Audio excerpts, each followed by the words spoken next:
When I close my eyes, I see people in masks. I'm talking to them. The people I remember best of all are the combatants, and they're all wearing masks.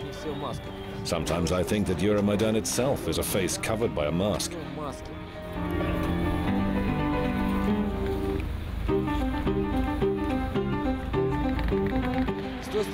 There are people in masks on both sides of the barricades.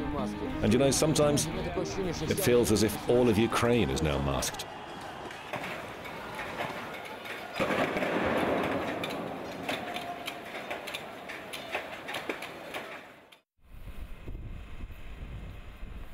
I'm from Kiev. I've lived here all my life. I have 2 children and a wife, who I love very much.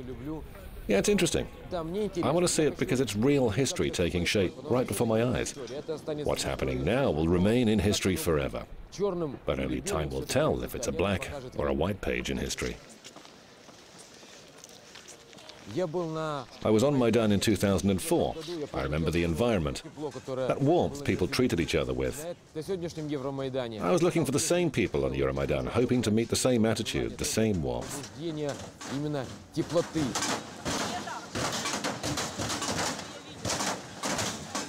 But for some reason, it turned out that people are getting ready to fight.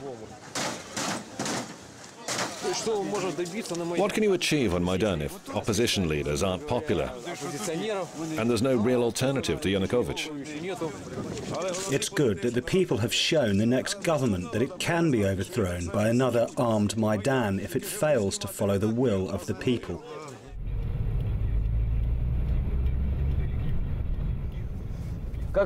Why do you think Ukraine's in the situation that it is?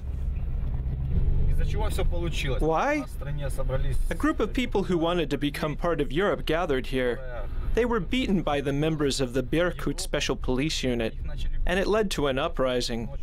Some people fought for an idea and others for money. I doubt anyone would stay outside in such freezing cold for nothing. Protesting is all fine, but you have to feed your family somehow. You have to work. In Ukraine, just like in any other country, hard cash will defeat evil.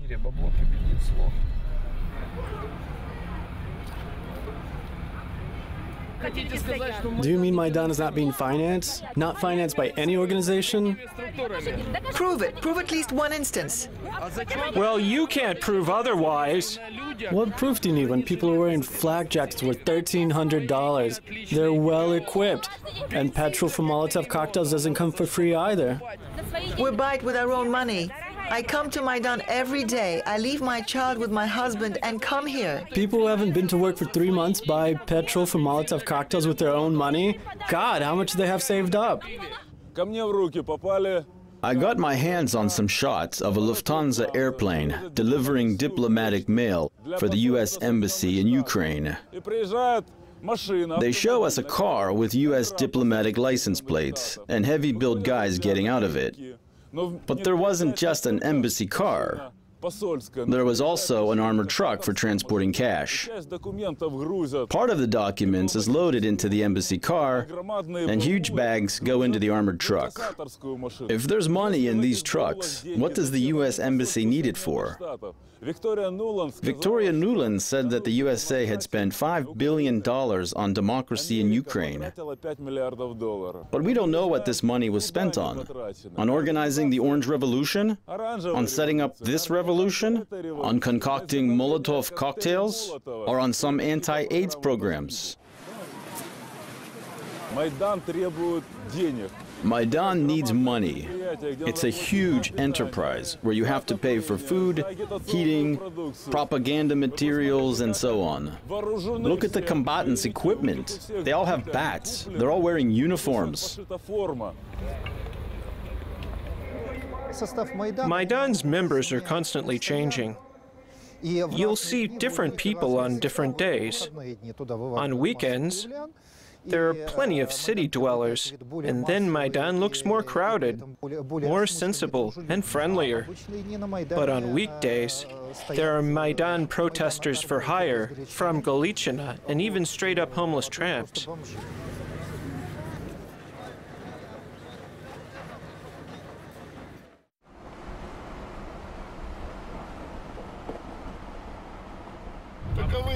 Have you been to Maidan? You know what we call them? Wild people. Do you think they're doing it for free? It's all for money. And who do you think's paying them? The USA. These people go to Maidan as if they were going to work. From Lvov, Ivano-Frankivsk, Volyn and Lutsk. All these towns.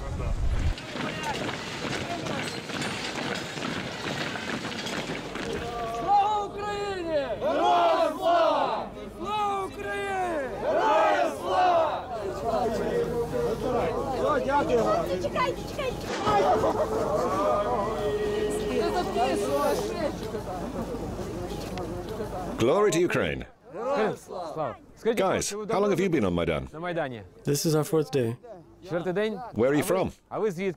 Yeremcha. Do you support Maidan? Yes. How long do you think the confrontation's going to last? We'll fight till victory. Till victory.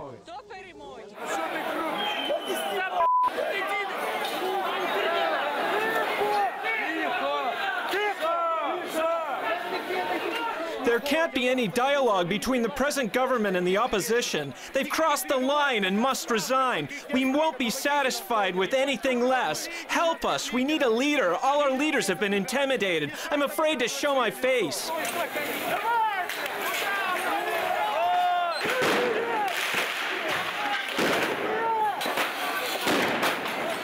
There was one American journalist I saw on TV openly explaining just how exactly Maidan activists should take over buildings and what sort of strategies they should adopt. Occupation is not a rally. Occupation is not a march. Occupation is way more than that. You can have many marches every day, nothing happened. But when you do occupation, revolution starts. Every occupation, in order to survive and to be successful, it has to generalize itself. Every occupation that contained itself in its own barricades died. You call it occupation, but this word is not being used here in Ukraine. Nobody calls it occupation here. It doesn't matter. In essence, it is occupying a space. People are occupying a space, and they are saying that we, not the government, are the ruler of this space. All the organizers of the color revolutions that I know have been to Ukraine. How can we go on saying that these protests are peaceful? I visit hospitals and see members from special force units with burns and broken limbs. These guys talk about how they were standing on Khrushchevsky Street and people were throwing bags filled with petrol at them. They created some special mixtures that are impossible to extinguish. For example, they take acetone and add foam plastic, receiving a kind of glue that will keep on burning until it completely burns itself out. And it's impossible to put out. These new technologies are being tested on people. And they are real people, just like those on the other side of the barricades, the very same Ukrainian guys.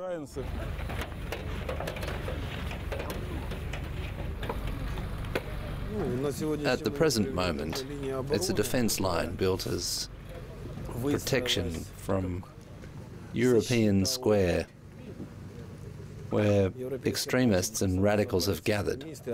You can see a banner saying, "Remember, they're waiting for you at home." This is to say, you stay here, but remember when you come back, we'll find you.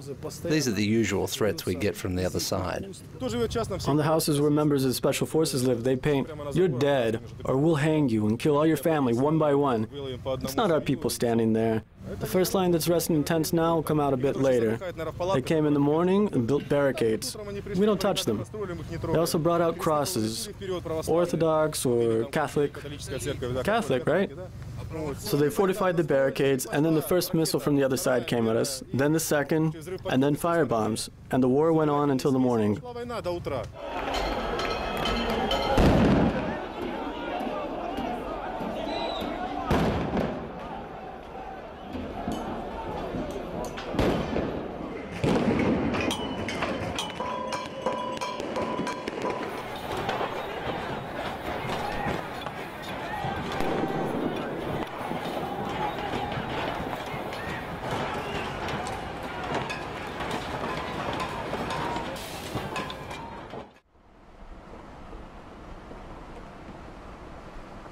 Have you been to Maidan?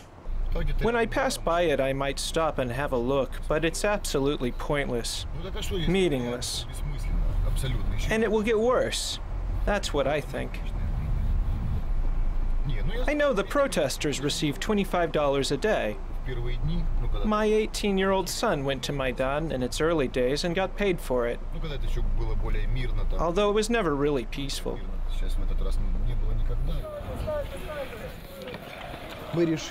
We, the priests, have agreed amongst ourselves that we'll do everything we're told for the sake of peace.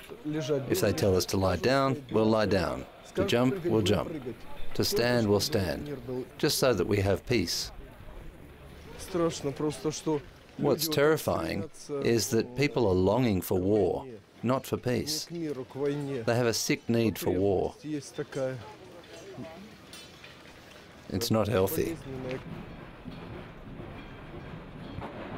There were a lot of people on and around the barricades, a lot. But there weren't many among them who actually fought. As people say now, they were the so-called ultras, or those who belonged to the right sector group. Moreover, the cruelty I've seen is characteristic of only very young people. It's expressed here in all its forms. But the chants and harsh commands were coming from only a few people.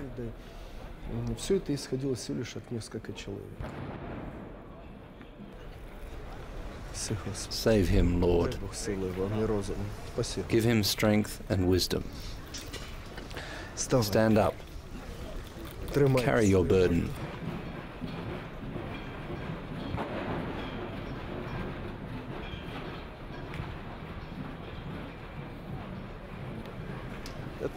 This is not just a simple shield.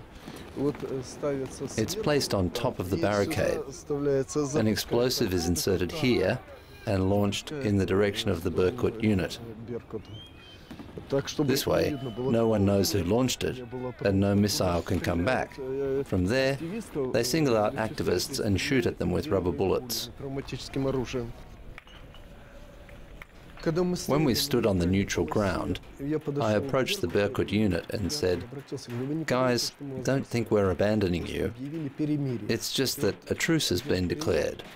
And one of the guys raised his visor and revealed a face all grimy from the smoke of burning tires, and said, "Does that mean they won't burn us today?" And the other guy said, "Father, aren't we people too?" They shout from the barricades, "Come to the people, but aren't we people too?" And I said, "The people are those who love their country and don't split it in two." Hello? Hello? Magical Hair Curlers online shop. How can I help? People think Euromaidan has brought everything of importance in Ukraine to a standstill. I have a small business selling hair curlers, and even when I'm at Maidan, I'm still taking new orders. I don't think events here have really affected business that much. Hi, glory to heroes, hello. Do you support Maidan? Why else would we have come? Do you support military action too? Whose? The Berkut unit? No, not Berkut. We don't support the Berkut unit. We don't support them at all. And tell me, please, do you agree that the Ukrainian people should decide their own fate for themselves? Of course I agree. With no intermediaries from Europe or the USA, right? Yes, or Russia. We're not talking about Russia now. They're not interfering. No, it's you who's not talking about it. You shouldn't say that. Why? Have you ever seen a Russian diplomat or foreign minister handing out cookies to Berkut officers or anyone here on Maidan or anywhere else in the center of Kiev? You know, only the civilized countries Do you agree with the referendum? send their ambassadors. Only the European countries. But it's interference. And so what? We're barbarians. Barbarians? Why? You say it's civilized countries sending their ambassadors, and what about us, No. Ukrainian citizens? No, I'm not a barbarian. They're civilized countries. And what about us? What country are we? We're also a civilized country, and we'll also send our... Where do we send them? Oh, you know, there's a hilarious joke about this. So a U.S. State Department representative, an EU ambassador, and the ambassadors of 15 European countries gathered together on Maidan to sign a treaty declaring there's to be no interference in Ukraine's domestic affairs from Russia.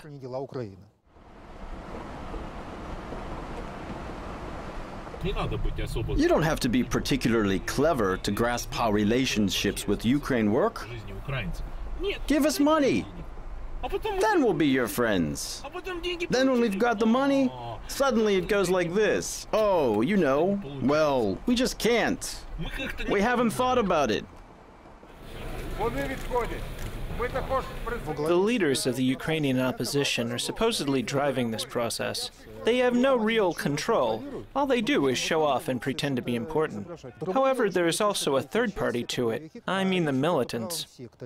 We're talking about the right sector, which includes several extreme ultranational organizations. They are even more radical than the all-Ukrainian union Svoboda.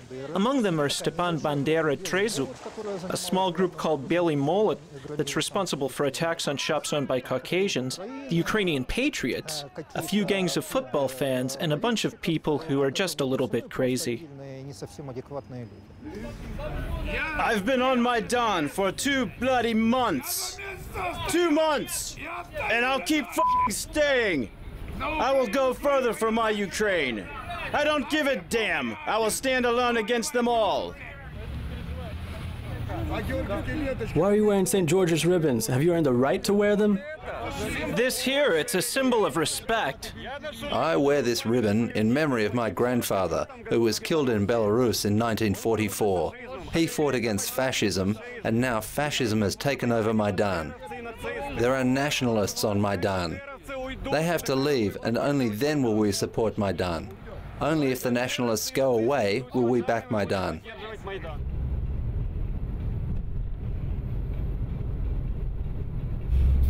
I'm 31. I haven't voted once in my life. Sometimes I watch the news, but I don't care if they're white, red, or blue. They're all the same to me. I ain't got time for politics. I stay away from politics altogether.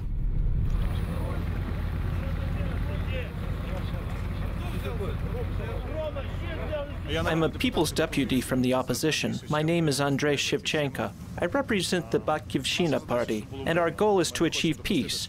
We don't want any more bloodshed. During these 2 months of protest, there hasn't been a single shot from that side, and I think our Ukrainian people are just great. I think that people hang around over there somewhere, behind the second barricade. They come here as though it's a guided tour of Kiev city center. Visitors aren't just from Ukraine, but also from other republics in the former Soviet Union. They came here to see what's really happening. As for the Maidan thugs, you can see them up there in front. Same people every day, about 150, 200 of them. If we were given the command, we'd clear the place in half an hour, without anything special. We'd just physically push them out of here.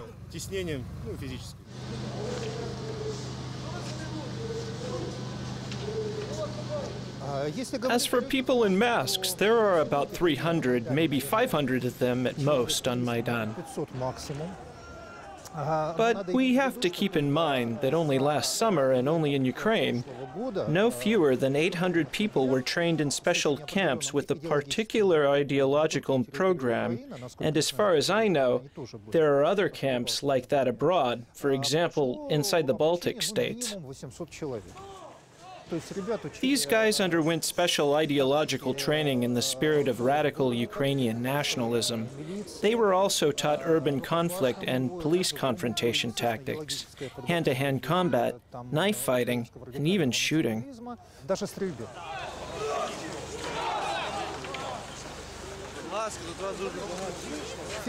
According to the information I have, they were funded through a few individuals with money that originated in the US and in Europe.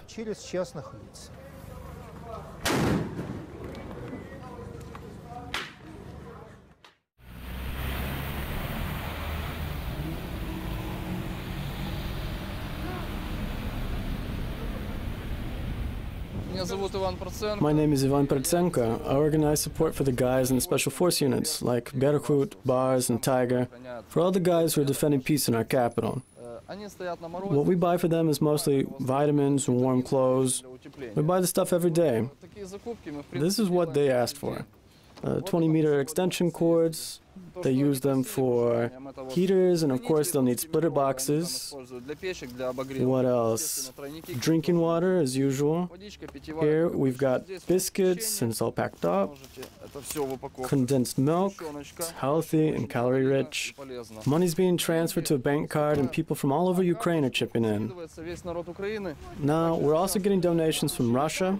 Novosibirsk, Moscow, St. Petersburg, and Ekaterinburg give the strongest support. I've also received money donations from Malta, Paris, London, New York, and Los Angeles. The people coming here are just ordinary citizens. We're against extremism and fascism. They're against nationalist flags and marches. They used to be afraid something was holding them back, but now they're openly shouting, "Glory to Ukraine, death to our enemies." And this is the point where you should think about what it might lead to. It's not a peaceful protest anymore. It's war.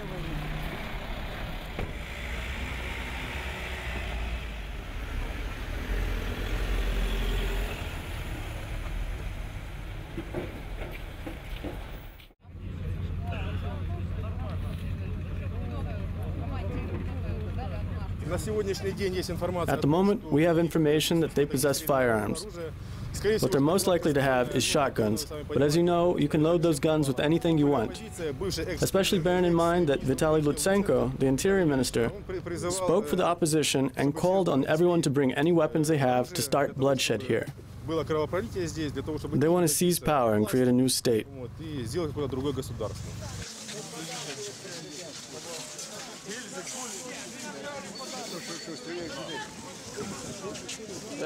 Was that found on Maidan? On Grushevsky Street. Grushevsky Street? And this in Ukrainian house. Uh-huh. Give me a bullet. What for? I'll give it back to him. To whom? The one who fired it. So he can go on shooting at me? No, I'll kill him. Maidan needs blood and victims. 2 people whose bodies were found on Maidan had been killed with shotguns, sporting guns. One was killed with case shot, and the other with a bullet. Unfortunately, the people who brought the bodies refused to cooperate with the investigators. I have absolutely no doubt that these guys were killed by the opposition. The presence of victims allowed Maidan to live on and attract new followers.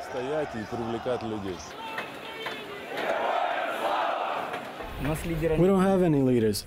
There are no political parties here. It's the people of Ukraine who are here. So politicians have no power over us. Only once Yanukovych has resigned will we be able to start the peace process and start to stabilize the situation.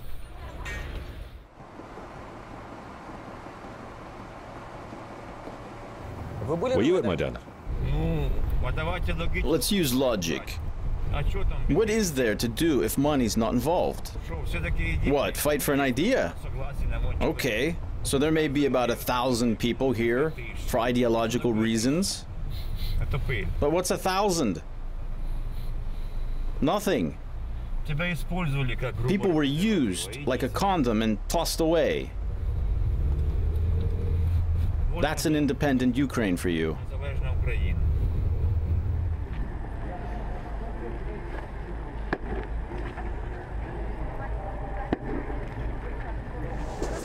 Come here, journalist. How was it today? Were there many people? I poured more than 2,000 cups of tea. More than 2,000 cups of tea.